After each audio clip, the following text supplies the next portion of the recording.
In this video, I'll be offering my thoughts on TTArtisan's Autofocus 35mm f1.8 lens for Fujifilm X.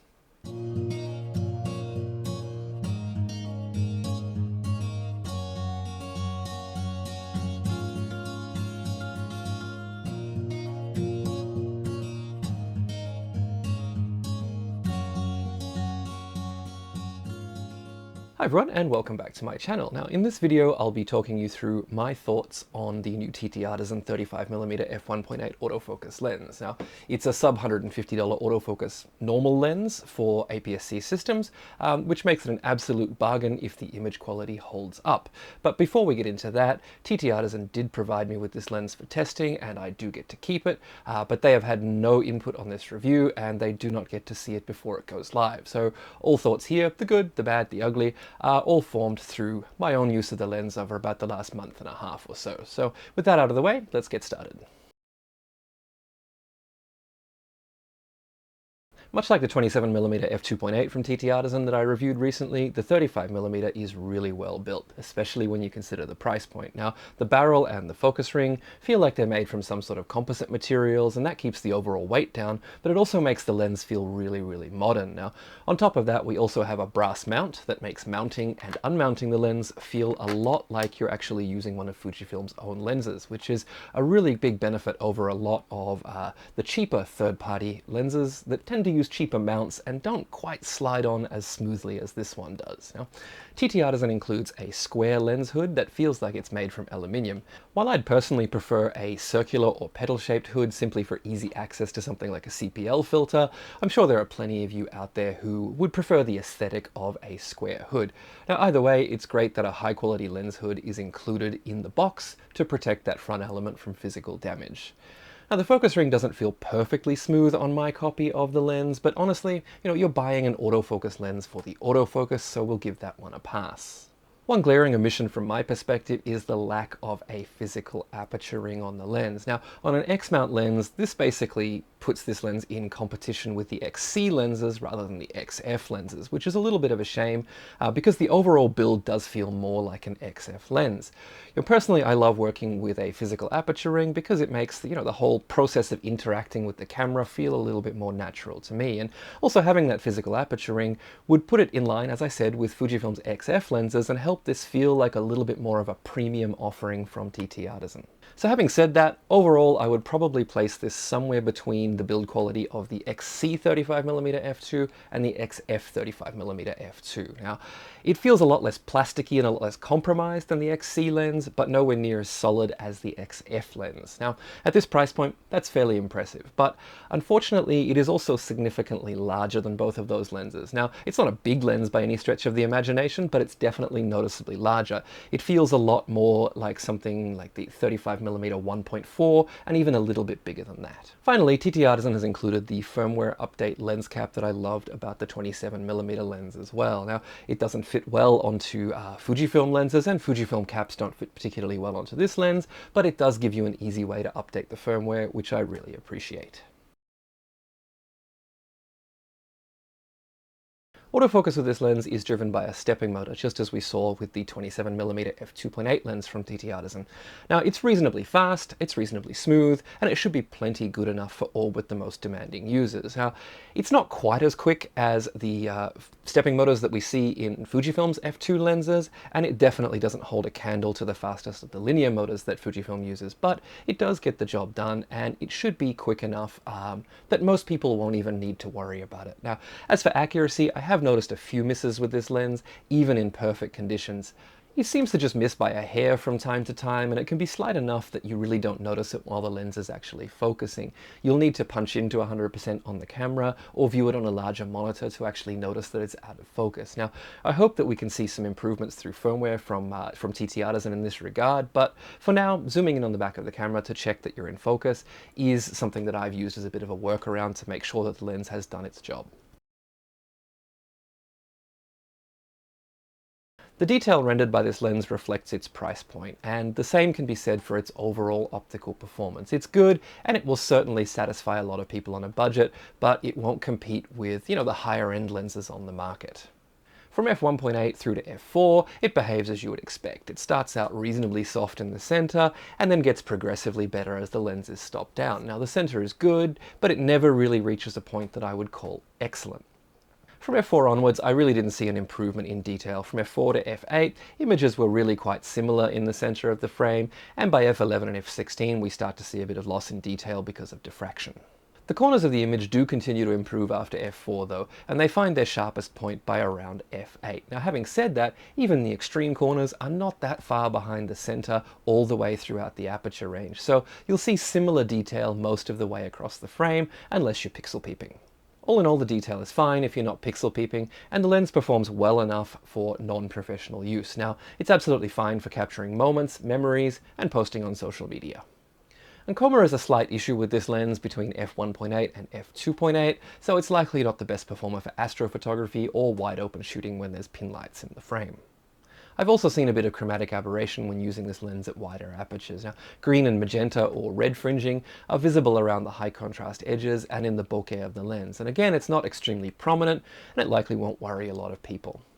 The vignette of this lens is fairly uniform and not as significant as I was expecting. Now at f1.8, the far corners are around a stop darker than the center, and the vignette fades to the middle of the frame in a uniform way, making it easy to reduce or remove in post-production. Now, of course, it's quite likely that TTArtisan will provide a profile for Adobe software, as they have with the 27mm f2.8, and automatic corrections should make this a non-issue for Adobe users. Either way, by f5.6, the vignette is almost completely gone, and images are evenly illuminated, and this stays true for the rest of the aperture range. Overall, no real complaints here.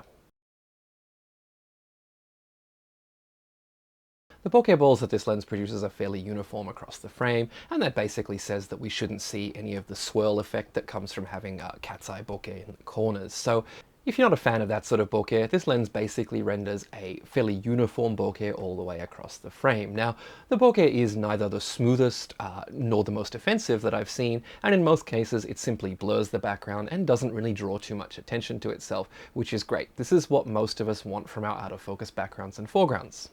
At times though, I have noticed some repeating patterns in the background of certain images. Now I believe this is called Nissen bokeh, but I'm sure that there's someone out there who will correct me if I'm wrong on that. Now, it doesn't occur all of the time, but when it does, it's definitely noticeable. Overall, the bokeh produced by this lens is okay, but it's nothing special, and that reflects its price point quite well. Now, one other limiting factor with this lens is that the minimum focus distance is only 60 centimeters, which means that we can't get in really close and make use of that really large maximum aperture for extremely shallow depth of field. Now, compare this, for example, to the XF33mm f1.4's minimum focusing distance, and you can see very clearly where the advantage of being able to get in close to create extremely shallow depth of field lies. This doesn't only limit the extremely shallow depth of field that's possible, but it also limits, obviously, being able to get close-ups of smaller subjects. Flare resistance with this lens is quite good most of the time. Now, in many cases, having a bright light in or near the frame doesn't really result in any major loss of contrast, which is great to see at this price point. Now, this all changes when you get to a certain angle or two where the lens begins to show ghosting though. The ghosting can be quite significant at times. Now, when placing a bright light source like the sun just outside the frame, we get these sort of interesting circular ghosts, and also what I might describe as sort of the prongs of a comb. Now, it can also take over the whole frame, so it's definitely something to be aware of when you're working around bright lights. Now, this extreme level of ghosting also comes with some major flare at certain angles. Now, not only does this reduce contrast, but as with any lens that flares this much, it also actually affects the camera's ability to autofocus, so you'll definitely need to work a little bit harder to get sharp images when this does occur. As we stop the lens down, the ghosting takes on more of sort of a wedge shape rather than the circular shape that we saw when shooting wide open. Even when stopped all the way down, ghosts still appear all the way across the frame.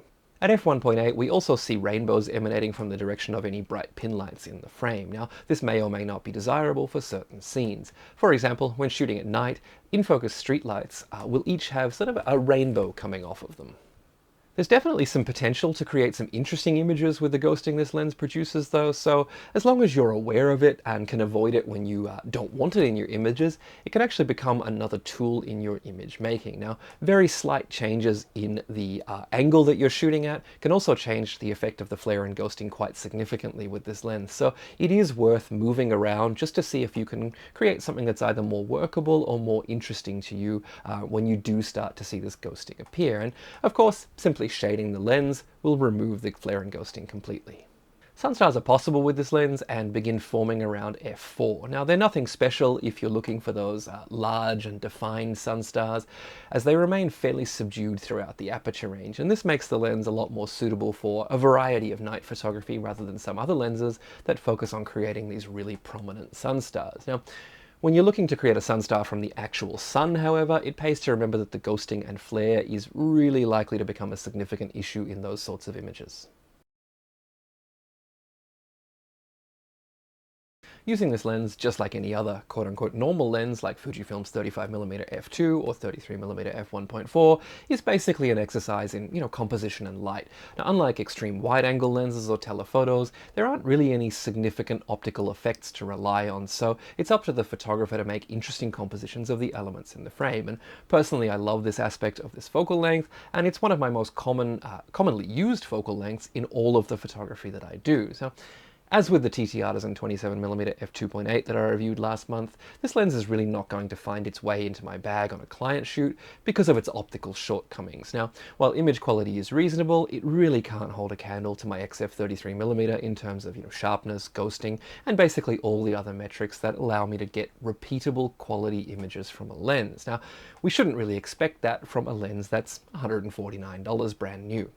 On the other hand, when I'm out in the field just enjoying the process of photography, there's absolutely nothing about this lens that would make me leave it at home. The autofocus is good, it focuses reasonably quickly in both AFC and AFS, and I would say that it's just a little bit slower than Fujifilm's stepping motors like the ones in the XF 35mm f2. Now, it's not really noticeable though unless you're basically using the two lenses side by side. Now, in addition to that, it provides good detail, straight lines, and has some interesting flare and ghosting to play with that have actually found me taking this lens out just to see what I can make from a particular scene. Now, the only thing that's really bothered me a couple of times when using this lens is the inability to focus closely. Now, I often like to use a normal lens for a quick image of my coffee on a bike ride or, my lunch for an Instagram story while I'm traveling. And with this lens, I can't really get as close as I would like to. It would be a lot more versatile if it could just focus a little bit closer.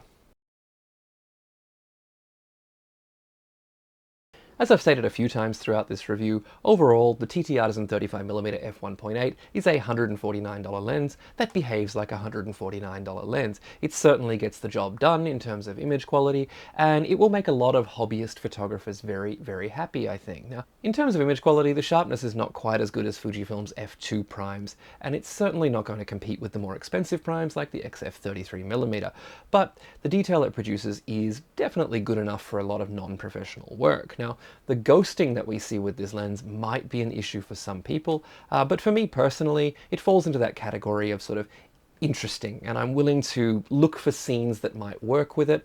Now, of course, your mileage may vary on that, and please do let me know in the comments what you think about the ghosting and whether you think it might be something that you could use in your own photography. So where does the TTArtisan lens fit in the Fujifilm world? Well, personally, I see it competing essentially with the Fujinon XC and XF 35mm f2 lenses, both of which have better image quality and at this stage, more reliable autofocus. Now, the XF lens is significantly more expensive, but for that extra money, you do get the metal construction, a physical aperture ring, and weather sealing. Now, if TTArtisan had included a physical aperture ring on this lens and slightly improved the image quality overall, I think I would have very easily recommended this over the XC 35mm f2. But as it stands, the choice is a little bit more nuanced. Now, the XC lens, at least here in Korea, can be had for about the same price or even slightly less than the TTArtisan if you look for it on the secondhand market. Of course, the XC lens does offer that same good image quality that we get from the XF lens, but you are giving up the overall better build quality that the TTArtisan offers. So it's really going to come down to what you prioritize in a lens. So